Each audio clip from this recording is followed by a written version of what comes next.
Hello everybody. I hope you're doing well. I wanted to go over the lab and make sure that you have everything done on it before you turn it in. I hope you got some good practice measuring and some experience in inches and versus centimeters. So let's take a look. On this first part, you just had to read it and see where we're getting the 1.67 because you got 1 and then you count the 6 little lines and then that would give you the 6th. The last one you're going to guess at. So right in between the 6th and the 7th, is it halfway, a little bit more? If you zoom in, it looks like it's a little more than halfway. Okay, here on the inches, same thing. I want you to Okay, you should have drawn in from the board this arrow that goes from the 0 mark all the way over to this mark right here. And so I want you to write down what you think that measurement is. I want to see how well you're measuring. Okay, and then down here you should have the object's description. For example, if you had, whiteboard eraser, you could put that. If you had a can of cat food, so put the description, and then here, for example, on the metric, you should have, it depends whether you're looking at it this way, is this length or is this length? It will not matter because I can tell which is which. So let's measure this and make sure that you get at least one place past the decimal. Okay, this, if you do this as length, then do this as width and this as height. And if you can't measure it very well, then just put it on its side and measure it. Measure it the best you can. Again, these don't have sharp edges, so only one place past the decimal. Okay, so record those, and these have to be centimeters. So make sure that you have centimeters on these. On the English, same thing. You're going to measure the same way, but now you're going to count, and don't put point something. Inches do not have decimals. What you're going to do is count, like 4, and then you're going to count how many little lines there are. These are 16ths. So when you write the length in here, you have to put the number of inches. For example, if you had 11 and 3/16, and then you have to say inches. So this would be a correct way to write it. Okay, this is not the right measurement, but it is the way that you would write it. Okay, the next thing that I want you to have, so make sure these are measured. So you should have done those already. The volume, and so here what we're going to do is measure the volume. Now I put this formula for volume, which is length times width times height. And so what you would do is you would multiply all these together and then you would show that. We're only going to do the volume in centimeters, and it will be centimeters cubed because you're multiplying centimeters times centimeters times centimeters like this. And so that will give you centimeters cubed. If you're doing area, and then you would do length times width, and you would get and instead of volume, can't do volume because there's no height, and so we would do area, which is centimeters squared. Okay, now what I want you to do is squeeze this on here, or if you want to get another sheet of paper and write these on.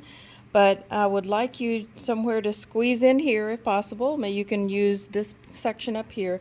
And I want you to write the volume formulas down. So basically you had 3 different shapes. So we're going to lump them into that. So you either had an eraser. So that would be a rectangle or a square. And that would be volume equals length times width times height. Okay, so write those formulas down. If you had a circle, for example, if you had the golf ball, then you would do volume equals 4 divided by 3, and then you would put the value for pi, and then you would put the radius, r is radius, and you would cube that. So it means you'd take radius. So this is like saying radius times radius times radius. Okay, and then if you had a cylinder, for example, the straw would be a cylinder, a marker, even this. And if you do this, I would probably ignore this top and if just do this for the volume, because this is kind of a funky little shape. So if you do the volume for this, make sure it's only up to here. And of course, cat food would be also considered a cylinder. Okay, so cylinder would be volume equals pi r squared times h. Okay, and if you don't remember what these are, from math class you may remember that this symbol is a pi and it's 3.14, no units. R is the radius. Radius is half the diameter. Okay, so if you take and you measure the diameter, and let's say you wrote that down for your width, then divide that by 2. So if this were, let's say, 6.5, then I would take 6.5 divided by 2, and that would give me radius. H, of course, is the height. Okay, let's take a look at a sample calculation. So I'm going to take a cylinder. So this is going to be my cylinder, and I'm going to measure the length. So I measure this, and then I measure the width, which I measure right here.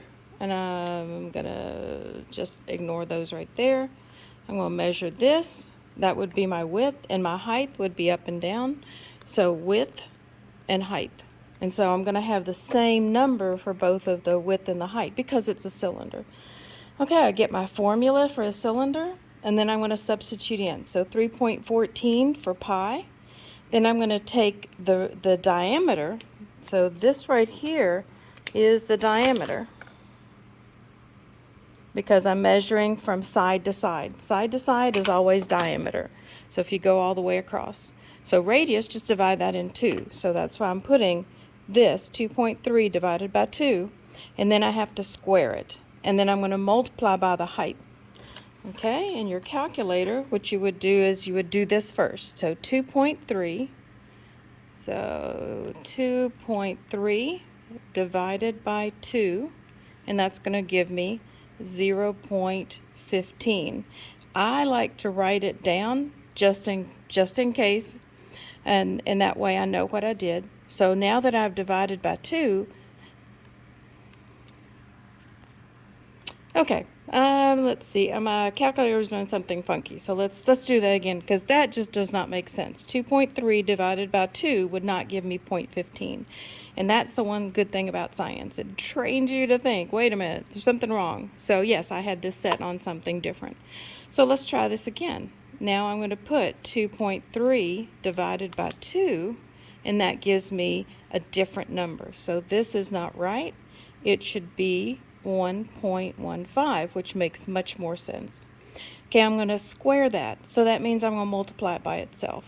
And you can use the square button right here. This will square your number, or multiply it by itself. So times 1.15, and that will give me this number. So I'm going to write that down here, 1.32. As long as you get 3 numbers, that should be sufficient. Okay, now I'm going to take this times 3.4. Okay, so now what I'm going to do is I'm going to multiply the 3.14 times the 1.2 times the 2.3, and just type that into your calculator.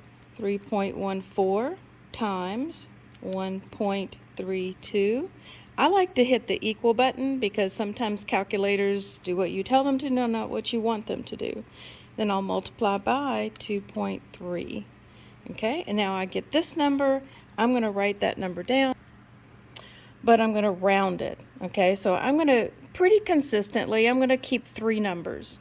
And I think that's, if you keep 3 numbers in your answer, you should be good. I'm not going to go into the rules of significant figures for this class. You may get that in a more advanced class. Okay, so what I have here is centimeters squared, because I squared the centimeters.